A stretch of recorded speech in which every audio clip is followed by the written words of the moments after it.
Labnut Multiplayer. I'm Honeyshuckleex. I'm Sackpot Barbecue. And I'm Giggleklutz. Today we're going to be talking about the Don't Escape series. The Don't Escape series is a series of, well, the first three are former Flash games, and all four of them were done by a developer that's a single person. I'm not going to butcher his Polish name, but he goes by Script Welder. And the fourth game of this series, well, the third too, intersect with the other series that Script Welder has, the Deep Sleep, which is just a trilogy right now. They're working on the fourth game of that one. It's called The Labyrinth of the Forsaken, and that one's awaited. It doesn't even have a release date listed yet. And so, let's see, where to find them. So the old games, the old Flash games, can be found on Newgrounds. And, well, the new one and the Deep Sleep trilogy and the Don't Escape 1 through 3, that original trilogy, can be found on Steam. But all of them can be found still and be able to be played. You just have to know where to look. And so that was a nice find. So if this sounds like fun, please do go seek them out. We'll have some links in the description for this stuff. We appreciate what Script Welder does. And looking at Labyrinth of the Forsaken, I think I'm gonna get these guys to play Deep Sleep to get caught up to that, just so we can play the other one together. Oh no, homework. Yeah, but it's homework with the title horror, so it's a little harder to pull off. But anyway, I played the original Don't Escape and Don't Escape 2, I think, by myself. Was having so much fun with it. I got Sackbot to come and play with me, and we started over and then played into 3, and then started 4, and that was so much fun we had to bring Shuckle into it. And that's a whole story we'll get into later. But anyway, so all three of us have played the entire Don't Escape series as it stands right now. And I'm the only one who's played the Deep Sleep trilogy at this point. So we're not going to talk too much about that. But this isn't a Script Welder multiverse video. This is a Don't Escape video. Right, exactly. But anyway, I wanted to cover all those bases. Sorry for all the wordiness. This is going to be a spoiler light episode. We really want to encourage you guys to play because, yes, we do recommend. We do recommend this game series. And while we may use some puzzly elements as examples, we're going to try not to actually spoil the puzzles themselves. And really, we are going to mostly focus on mechanics and the buildup of mechanics across the series. Because there's few things that can show what an artist is capable of than seeing their progress over time. And that can be incredibly evident with video games. Just seeing how the scope elevates is fascinating to me. So I think it's best that we start our discussion from the beginning. Yeah, I think that's a good idea. The original Don't Escape. What's it about? So you might be wondering, hey, why is it called Don't Escape? And, good news is, since we're trying to give commentary on the series as a whole, I'm going to explain that. So, in the first Don't Escape, you are a werewolf, and you're going to go all wolf tonight. Yeah. You found an abandoned cabin in the woods. You're gonna try and haul up there for the night, so the werewolf can't escape. Oh, Don't Escape! We have a title. So yeah, basically, from there on out, it is about solving various point-and-click puzzles, interacting with various objects in and around the cabin, to try to fortify it so when you wolf, the wolf doesn't escape. Introducing the very first mechanic of the series. So the key mechanic to this is, I believe it's just right up in the upper right corner of the screen. You have a button that says, alright, let's do this thing, let's test the defenses. You fast forward to nighttime. And then, you go into werewolf form, and you got a synopsis of how that all goes down. I think, a good showcase of this is the fact that, this is letting you experiment with your procedure. Do you have any big holes in your logic? Did you remember to barricade the door? Because if you didn't, it will say there was nothing impeding you from exiting through the door. Right. I've labeled this mechanic as die and try again. It's a learning from past iterations. There's no carryover from one trial to the next except for your knowledge. And you learn as you fail, basically. So as you get the synopsis of events, you get to see, like, what works and what could have worked. You get to hear what the werewolf tries next. In that report, we'll give you some hints as to how to better get close to best case scenario. Like, there's an outright percentage progress bar into, the werewolf's strength as they try to escape. So yeah, that's a reoccurring thing. Yeah, percentage bar is, like, a pretty interesting way to, like, display this kind of information. Sometimes it makes more sense than others. Yeah, there's always going to be some video game logic in it, but it's an interesting concept, and we enjoyed number 1 pretty well. It only had really the one mechanic, and it was a little pixel hunty, but it was a great beginning to the series. But yeah, it's like, what was so neat about, this little flash point and click game is that it has a recognizable gameplay loop, and the game manages to be all trial and error, essentially, but still surprisingly compelling. Well, it helps that it doesn't use moon logic. This is common sense, pretty much. Pretty much. And, if it isn't, it will allude to what you should be doing. Yeah, it'll lore drop most of the time. Which will build us up to Don't Escape 2. And this one is a zombie apocalypse! Oh no! Brains. I don't know if they actually say that, but sure. So you have to, instead of, like, running away from the zombies, you have to barricade yourself in and don't escape. I'm nodding. You can't see me.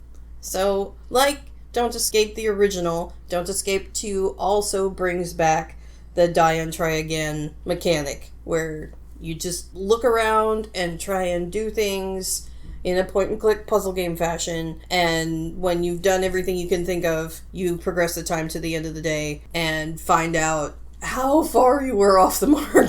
Yeah, and what makes this one a little bit different is this is the first one that introduces the time mechanic.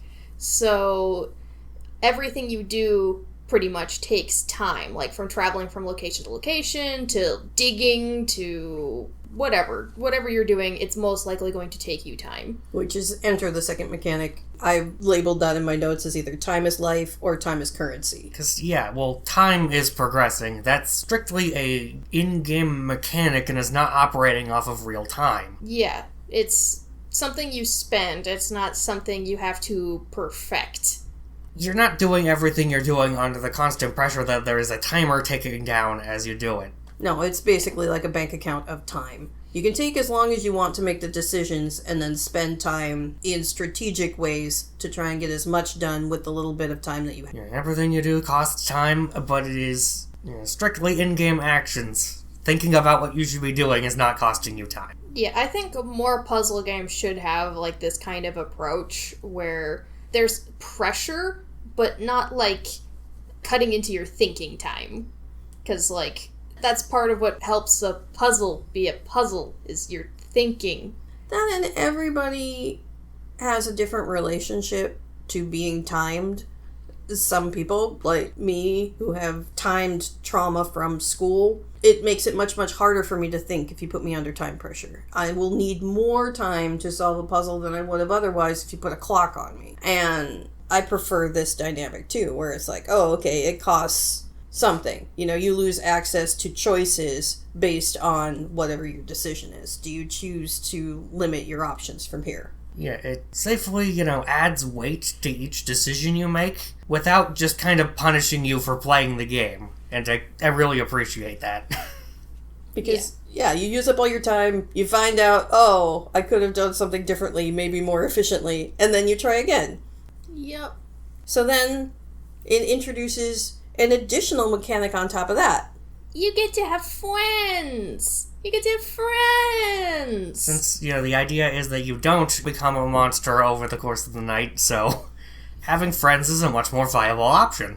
And then you use these friends when you're trying to do things after you make friends. You could do things faster. So your currency lasts longer. You could do more the more friends you make. And also if you're using the proper tool, because you can do stuff without the proper tool in many cases. It's just, why would you do that? And you might break the tool and then not be able to use it for its intended purpose in the game. But it's very well thought out for the tiny game it is. It is not a very big game, but there's more than one pathway to a good answer. And we won't spoil any of that for you. No puzzle solutions. It's not a linear thing. There's not just one pathway to take. There are friend options and lots of things you can try and lots of different levels of success. Yeah. Yep. Very fun play that builds on the first one in that way. Anything else to add for 2? Okay. I don't think so. I think we're ready to talk about 3. 3. I wonder if it has a subtitle. I don't remember. But Don't Escape 3 is very different from the other 2. It strays from the formula in some ways, which I appreciate creative leaps. You know, just like the first one to the second one was trying bunches of new stuff. This one takes a twist on those formulas that had already been established in the first 2. This one takes place in space! Space! Space! And it also delves into this mystery. We haven't had a mystery in these before. Like, why aren't you escaping in this game? Can you not escape? What's happening? Why are you all alone and where is all this blood coming from? Why were you in the airlock when it was about to activate? Because that's where you start the game. And unlike the other 2, in this one, rather than die and try again, it's die and take you back to right before you made the decision that killed you. Yeah, there are some mistakes you can make that would still have you start over, but there is like a save system for this one, which I am okay with if you're already about trial and error. As the game gets more complicated, having a save system to allow you to experiment from a particular point makes sense. Oh yeah, and for the mystery, as you're solving the mystery, there's some complicated things you have to do that you wouldn't want to have to do all the way over again. Like with the other games, they're simple enough that trying new things from the get-go isn't such a burden. With 3, it really will be. Mm-hmm. Yeah, it's like, the whole airlock scene I mentioned is like, yeah, that is one point where you just have a actual real-time timer where you need to solve a thing or you lose. And, that benefits from having a save system so you don't have to restart there every time you want to see what the ending's like. Yeah. And it's simple enough to get out of. It just starts you off, rightfully so, in a tone of tension. The third one, they're all supposed to be tense. The first one is kind of an altruistic kind of tense. It's like you really don't want to hurt anybody. The next one is like, I really want to survive the night. The third one is, I'm not sure what's going on, but I know it's not good. Okay, so it brings that back, but then back in an interesting way where I called, rather than die and try again, I called it erase the whoopsie in my notes, because it is a just whoop. And I'm playing another game right now, Shuckle and I, called Final Profit, that does that a lot. It's like if there's a whoopsie that you can make that kills you, it just takes you back right before you did the point of no return. Yeah, and there are some that kind of come out of nowhere, and the developer puts up a little things like, hey, random note, you might want to save here. Right.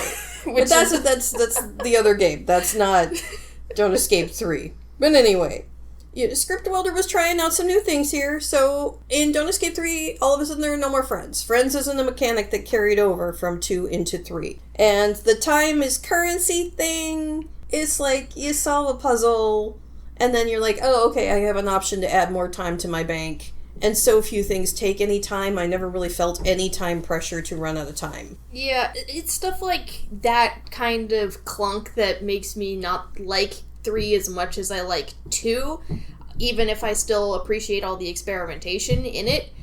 And that's also my own personal opinion. I know that you like 3. Oh, well, I like the doubling down on the story. I think 1 and 2 have they're scenarios, they're not stories so much. And 3 is a story. There's something happening, you're trying to figure out what's going on, you're trying to decide what your position is once you find out what the story is, and then what your responsibility is to do about it. And that's a lot more engaging, it's a lot more, immersive for me than the other 2. Less like a classic board game and more like a story video game for me. I liked the mystery element. Yeah. Yeah, I think for a first attempt at a story in one of these games, it's a good attempt. Never mind that a lot of the story is pulled from the Script Welder multiverse and does have something to do with Deep Sleep. One thing I wanted to mention specifically mechanically about 3 is, you have this kind of PDA, little electronic device screen thingy. There's a security camera button on it. Make sure to keep trying that one.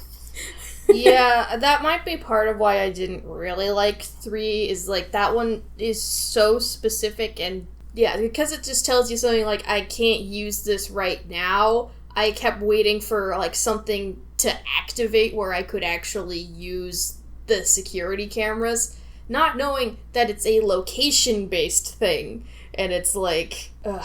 I forgot about your hang up on that. But yeah, it's not a perfect game. No. But I did really enjoy it. I'm going to say that. At this point, were we pretty much done with talking about 3? Yeah, that was just one last note I wanted to make sure I got out. Cause... Now, before we introduce 4, which is its own thing, it really is. If you go on Steam and you buy them, the first 3 are sold together as a trilogy. It's the Don't Escape trilogy, and then 4 is a separate thing. So before we do that, let's talk about which ones we like the best. Because did we all like 4 the best? I mean, I did. I know you did. Did you, Sackbot? Yeah, I mean, I guess it's kind of feel while you can definitely see the series roots still very clearly running through it, it does kind of really assert itself as a much different experience. Right. And me too. So, since I knew we all liked, or suspected, we all liked the 4th one the best, it's okay to start right now with a tier list for each of us about which ones we liked the best. 4's top tier, whoop, and we'll get to talking about that right after this. But, okay, Honeyshuckle, what order do you like the first 3? Okay, from most favorite to least favorite, 4, 2, 3, 1. Okay. 1 is just fairly basic. 3, there's the security camera hang-up. 2 has, the beginnings of the friendship mechanic and, all the time management puzzle that I liked, and then we'll get into 4. Right. What about you, Sackbot? Is your tier list the same? Maybe, I don't know. I feel the more I think about it, the less I'm interested in trying to establish a hierarchy of quality. There we go. And for me, it's I actually do like them in complete reverse order. So 4, 3, 2, 1. I like the way they build off each other. I think each one has its own thing, and it feels like the developer was learning and growing along with the project.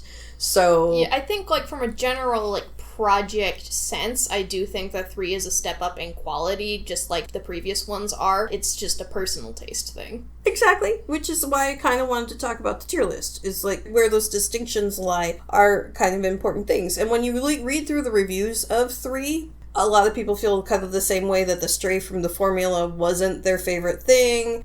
I do appreciate that level of experimentation, though. Where you're allowed, of course you are, game developers are allowed to do whatever they want to with their games, but where let some things go, picked up some new stuff, what do you learn from that process? And I think that looking through the progression of the Don't Escape games really talks a lot about how you grow mechanics, how you change games as you progress through a series. And then we get into the epitome so far of the whole thing, Don't Escape, 4 Days to Survive. Do you think there might be 4 days in this one? I think there actually might be. Whoa. I consider that a possibility. Perhaps even a likely possibility. So the first thing that happens in 4 Days to Survive is you're introduced to your player character, which is a brand new thing. In all the other ones, you just kind of have a camera view of the scene, and you're not in it. But in this one, you play as David, right? Yeah, that's his name. I think so. He's kind of an everyman. You could put just about any name on him and it would be alright. Hey, Steve! So yeah, in this game you play as Don't Escape Guy. And you have visions of threats coming for you. Now, this is actually where I was brought into the series, because Giggleklutz here played the first 2, 3, something like that, and then you brought Sackbot in, and then you guys started playing 4, and you were like, no, we need to get Honeyshuckle in here. And this is where we found out about one of this game's mechanics that isn't in the other games, like right here at the beginning, because David has a vision of what the threat is, and when I started the game, I got a different threat than they did. You guys saw giant spiders, I saw noxious gas. And we were like, oh my gosh, this game is more complicated than we even gave it credit for, because nothing like that existed in any of the other ones so far, and we had only played the first day in the introduction to the second day one time, so we had no idea that they had these interchangeable threats, so the game is different episodically when you play. And that was, like, brand new. It's like, oh my gosh, they did this thing I was always hoping that people would do, and they took that mechanic. If you've ever played Freddy Fish or Pajama Sam, those humongous entertainment games, those puzzle games, they do that all the time, where they have, like, certain things will change when you play. It's only a limited series of them. Like, there'll be 4 or 5 different things that interchange, and, like, I don't know, it's hard to describe. Yeah, like, so... Oh, jeez, yeah, how do you describe this? Because, like, sometimes it's like, sometimes this minigame is optional, sometimes it gives you, like, a key you need to go and do for the other thing, or, And you can tell because the guy in the room will say so. Now, this scenario we're talking about is not from Don't Escape 4. It is from those humongous entertainment games. Yeah. Sadly, there is no putt-putt cameo in Don't Escape 4. Oh my god, if the car was purple, that would be so funny. And so I wrote that in the notes as rotating monster scenarios, which was really cool. It adds so much replayability that we had no idea that we were going to experience, because we didn't even know after playing the first day and then restarting to pull Shuckle in that there was going to be any replayability. There's a Game Plus mode for this. This thing leveled up. From 3 to 4, we are talking an evolution in gameplay. And there's also, like, a story in the game, too. We have actual characters, so your friends, like, the friends concept from 2 is back, but now with actual people you can talk to, interact with, learn their story. What they're willing to tell you.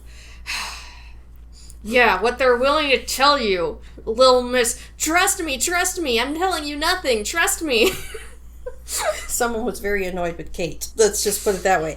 And by someone, I mean everyone. But, Yeah.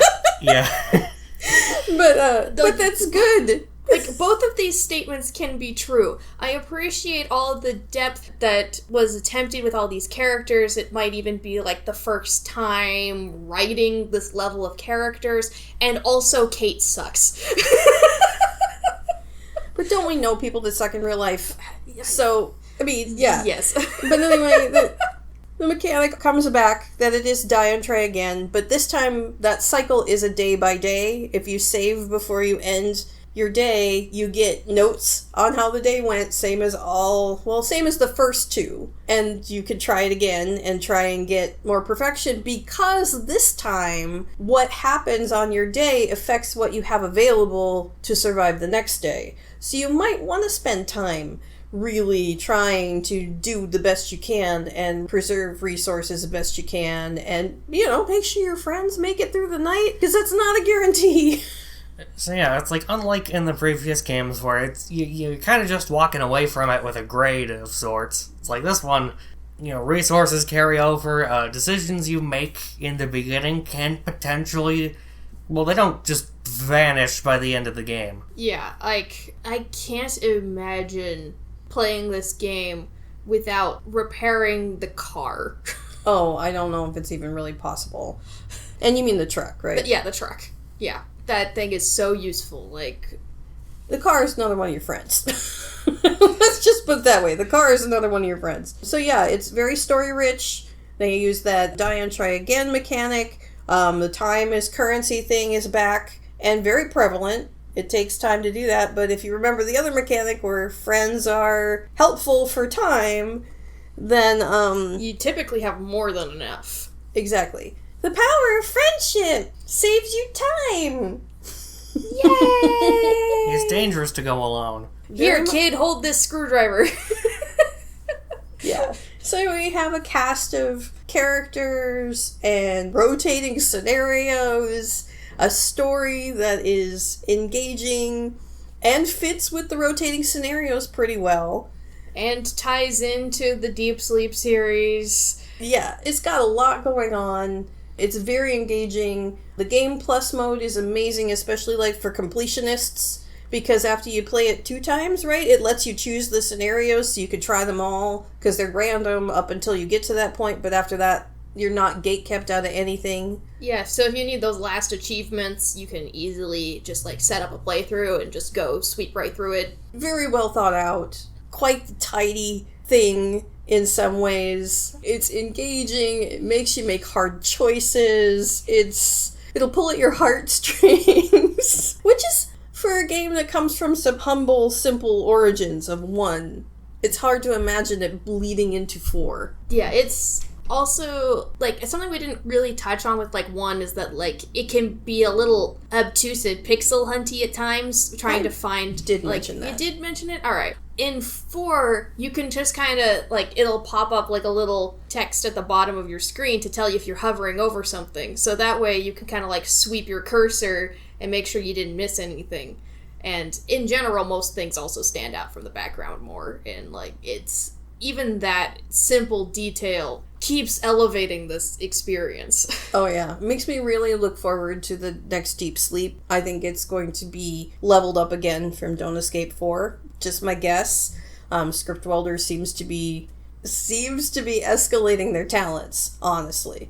Yeah, Don't Escape 4 really is the series that it's most evolved, and it absolutely makes sense why it is provided as a standalone for the rest of the trilogy. Yeah, this is a good one to have be, like, only behind a paywall, you know, like... Yeah. You put in enough for it to be worth that. And I highly encourage everyone to just go and buy them and support a single developer. The guy's doing the best he can all by himself, kind of thing is what it sounds like. I'm giving you 2 thumbs up. This has been a great ride. We had a lot of fun with it. It's been fun talking about and watching the mechanics build on themselves and thinking about the choices you make to make an engaging and fun video game, which all of these are in different ways. But if you start at the beginning, you can build your expectations up without going, okay, yeah, this is sweet for what it is, but it's kind of boring. If you play 1 first, you'll appreciate 4 more. I don't think the reverse is true, but as someone who played 4 first... Shuckle can talk about that better than me. Yeah. Going from 4 to 1, there's just so much quality of life that's not there. There's, like, for the most part, like, one solution to your problems. Like, yeah, it's a little jarring to play kind of almost backward like that. I bet. Anyway, any last thoughts on the Don't Escape series, guys? Just really need to have an instance of not just a video game, but even like a series of video games where it's, you know, really trying its own thing, and it distinctly does not suck because of it. Yeah, where they're learning, they're trying new things, and then, you know, we're kind of listening to how things work, too. Because if 3 had been, you know, if everybody had just loved it, loved those changes, and wanted more of that, I think that 4 would have been a very different animal. I think it would have been really cool, too, because just... with the level of elevation that happened anyway, with that detour that wasn't as well received, if it had been, I think that was probably a stepping stone to some really cool other things. So I'm looking forward to whatever comes next, because I believe in the growth of the formula. Yeah, it's like, I think that, you know, just the hang-up about 3 was really just the fact that, you know, it was kind of trying its own thing, and the staple mechanics were just there. But not really utilized very well. The game wasn't about, you know, the time management or, you know, getting a lot of insight through. Right. I hope it's not taken as like this setting doesn't work, because the setting is fine. The mystery is just fine. That stuff I have no problems with whatsoever. It is just a departure from what I like about the series. Exactly. And you take a risk straying from formulas, but you also learn a lot when you do that, even if you end up returning. Yeah, it's like, honestly, it does some, you know, neat world-building things in 3. I think 4 definitely would have suffered if it hadn't been for the building into 3, so... I like 3. I'm saying, yeah, it is kind of an outlier in the series, but I still really like it. And of course, we're all gonna say how much we like 4. But yeah, I absolutely, you know, I'm not out to get 3. My favorite frickin' video game as an outlier in its series, so I can't be too harsh about that. Yeah. We got a fondness for Black Sheep, let's face it. Yes, I am aware that, like, I'm the person whose favorite Zelda game is Skyward Sword, and who loves Super Paper Mario. So, like, I know I'm the outlier. Still need to finish that. Anyway. So yeah, this has been a journey. This has been Don't Escape, and this has been Collab Not Multiplayer. I'm Honeyshuckleex. I'm Sockbot Barbecue. And I'm Kickleclips. Goodbye. Bye! Bye.